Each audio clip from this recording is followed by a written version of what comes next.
Hi there, and if you're new to our channel and content, thank you for joining us, and if you're returning, we really appreciate your support. Before we get started, consider subscribing to our content and enable notifications so you're kept up to date with the very latest from us. Okay, so let's dive into today's review and overview, the Mercedes-Benz EQE, and more specifically, the EQE 350 Plus rear-wheel drive.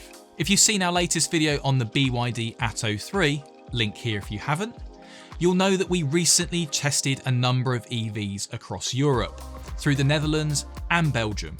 The EQE featured in our lineup, and I have to say immediately, wow, what a car. But before I get too carried away, what I thought I would do in this particular review is spend a little less time talking about the technical, allowing more time to talk about how the car is equipped and its driving characteristics. So to cover off the basics, in case you're not aware of the EQE 350 Plus, here are some headline details now.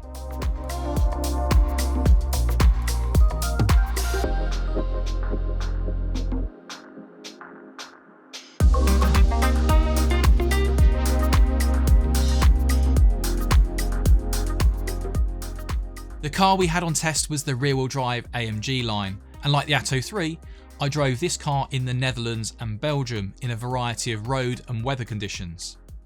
Now initially I was sceptical about the EQE. I mean, the price alone is pretty much a large blocker to owning an EV like this. And at nigh on £100,000, this is certainly not a car for the masses. But interestingly, it's not a typical Mercedes-Benz recipe either. It's a very different look and user experience compared to the ICE equivalents within the three-pointed star brand. So let's start with styling, and for this I feel like I need something 80s inspired.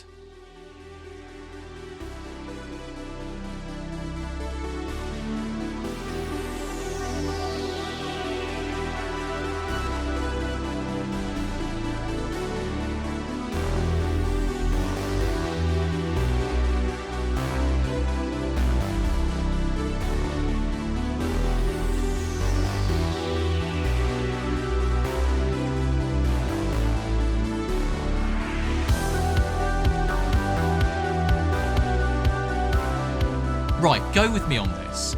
It is what I imagine people thought futuristic cars would be like back in the 80s. And I mean, I should know, I'm a product of the 80s myself. But during that time, the masses thought that the new Ford Sierra was pretty radical and space age with all of its curves and sweeping lines and new dashboard layout. And in the same way, I feel the EQE has a pretty radical look itself compared to the current lineup of E-Class saloons. But as we're seeing more and more with EVs, streamliners and slippery body shapes are all the rage in order to create a car that is super efficient and more economic when cutting through the air at speed. Now I have to say, when I first saw the car launched online, I wasn't convinced with the stubby proportions at the rear and the large bonnet with its low, squat face. But in person it's quite the thing. It's striking and impressive, and it certainly looks expensive and tasteful, as a Mercedes should. The car we had on test in Europe was the AMG line with the night pack features, so it had gloss black trim, no chrome and big 21-inch multi-spoke wheels, which had been a familiar sight in smaller sizes on previous MB products in the past. There are a number of other subtle, impressive details on the car, such as the three-pointed stars within the solid plastic grille. Diamond shapes and three-pointed stars have been seen many times before on Mercedes products of late, but what's different here is the stars are not subtly integrated into the slats of the radiator grille, because obviously the car doesn't have one, but somehow despite that, the stars don't stand out like someone has placed a load of good behaviour stickers on the front. They're beautifully positioned to draw just enough attention to passers-by so they will stop to admire the detail and subtle brand cues. And if someone is to approach whilst the car is being unlocked or started, there's an audible throbbing sound emitting from the car. The sound is unlike anything else I've heard, and the closest example to this would possibly be the Hans Zimmer sound design on the new BMW i products. However, the EQE is still very unique. So back to the design, the shape and the size. The EQE is a big car and it dominates a parking space, and it certainly has an executive vibe about it, making the driver feel special when approaching the car. I guess the downside of the swoopy design is the practicality impacts. The roofline falls away, meaning there is a headroom compromise in the rear, and the pebble-like smooth stubby rear end does mean the boot is not the biggest, and that is made more challenging due to the aperture on the saloon. However, it still managed to swallow up 2 large travel cases, 3 carry-ons and several holdalls. Now inside the car it feels large, spacious and luxurious, again with a familiar switchgear and layout. The talking point of the EQS and EQE has been the hyperscreen, which dominates the dashboard.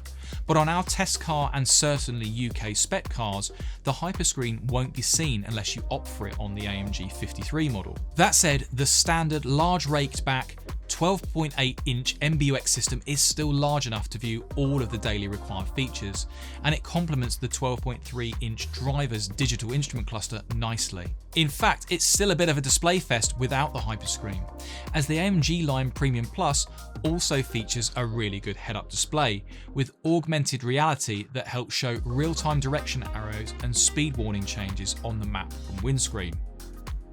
Some other really cool features are the fingerprint recognition and the much improved Hey Mercedes linguatronic system that is the type of voice command they use, which in reality is almost exclusively what I use to control changes to nav, adjust the media volume, alter climate settings for the rear passengers, as well as program charging destinations.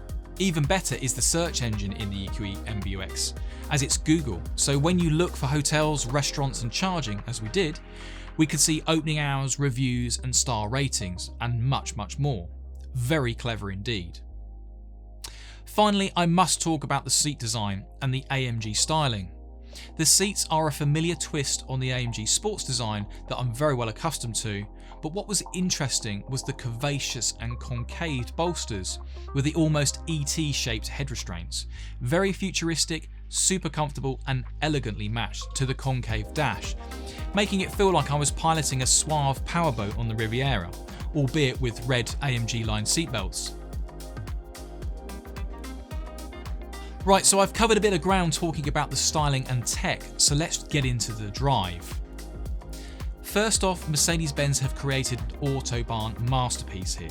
The EQE, and no doubt its more expensive sibling, the EQS, work effortlessly at soaking up everyday roads and working at pace. Personally, I think this is where the car really shines. Forget that this is an EV, this car has the classic S-Class characteristics, harked over from the brand's elite model designation. It's an EV, so it's quiet, smooth, powerful and soothing for passengers, and it's kitted out with so much driver enhancing safety tech, it genuinely made me feel so comfortable driving in a foreign country, on the opposite side of the car, on the opposite side of the road. Not once did I feel nervous about the car's size and its operation, as the Premium Plus comes equipped with Mercedes' comprehensive driving assistance package, which includes features like radar-controlled Distronic cruise control, blind spot warnings and assist, but more impressively, and I know this is a simple detail, the hazard warning via the ambient lighting. Now I know, this is a simple thing, but believe me, this genuinely was so useful on the motorways when vehicles are emerging and converging from multiple motorway slip roads. A great visual cue that there are hazards nearby. Then once on a straight section, the car takes off like a powerboat. It hunkers down and fires forward, and regardless of carrying nearly 2.4 tonnes, the car really shifts. It is mighty impressive for a big car with a middling power output. There is just one small chink in the chain here though. The car works superbly on the straights and the Autobahn type of setup. However, when it comes to a corner road blast, the EQE 350 Plus doesn't respond so well to being hustled from corner to corner. Now, not to be unkind to the car, as the adaptive suspension is very impressive, masking poor road conditions, pumping up the suspension to aid corner weight loading, and generally offering a warm to hot spirited ride when in the Sports Plus mode. That all said, it's still very apparent that you're shifting a huge amount of weight around, and that can, on occasions, feel a little out of sorts, pitching and diving due to the weight transfer. It would definitely be interesting to see if a fully tuned AMG version like the 53 would respond differently when it's under pressure. From the moment I drove this car, I immediately started to think how I could own one. Complete fantasy, yes, as the price point is almost double what a good ICE equivalent would cost. And does it really bring enough of an A game to warrant the price? Well, let's review the facts. Firstly, it looks so impressive. It has big road presence and looks expensive, which we know it definitely is. Secondly, it drives like a Benz. It's comforting, oozes opulence and stands out from the crowd. Thirdly, it's a far more competitive technical package to its competitors and the race to achieving motorway mile munching EVs. So there sounds like a but coming. Well, perhaps there is. It's all a question of what's considered relative. If you're in the market for one of these, you're probably already looking at a Tesla Model S or X, or at least waiting for one of those to hit the UK shores. Possibly the BMW iX or i7, maybe a Jaguar I-Pace or even the Audi EQE e-Tron, all of which attract a higher, more premium price tag, and all of which have a differing target audience.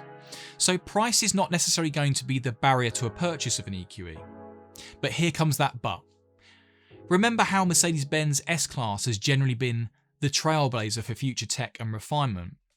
Well, perhaps these more expensive premium EQ models will be the same trailblazers for what will come along in the more modest everyday Benzes in the not too distant future. So the question is, do we invest now or do we wait? So that brings me on to my final verdict. What do I think of the car, and should you think about owning one? Well, I think you should definitely test drive one. If you're looking for a premium electric vehicle, particularly if the purchase is through a business or used as a company car, as the leases and company car tax would be very, very appealing right now, don't rule it out based on the pictures and videos online. Go and see this car in the flesh and experience the mastery of the drive, tech and genius of this latest EQ model.